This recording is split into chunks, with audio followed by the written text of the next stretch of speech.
जुन्या वादातून श्रावण रवी साळवे वय 18 वर्ष राहणार श्रमिक नगर ITI कॉलनी सातपूर या तरुणावर त्याच्याच मित्रांनी प्राणघातक हल्ला केला।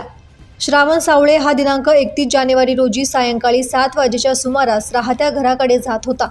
त्यावेळी आरोपी विशाल साजन सिंग राहणार श्रमिक नगर, अभिषेक सिंग उर्फ पापड्या, रजनीश रसाद आदित्य राठोड उर्फ बाळा, तुषार राक्षवे, करण चव्हाण उर्फ दादू सर्व राहणार गणेश कॉलनी श्रमिक नगर सातपूर आणि त्यांच्यासोबत असलेली 3 अनोळखी मुले ही सावळे यांच्या जवळ आली।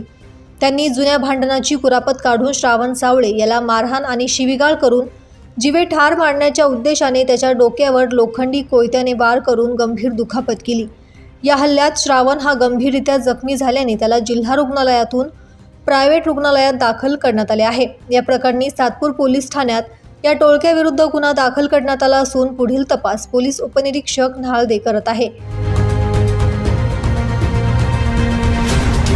ब्युरो रिपोर्ट, दैनिक भ्रमर, नाशिक।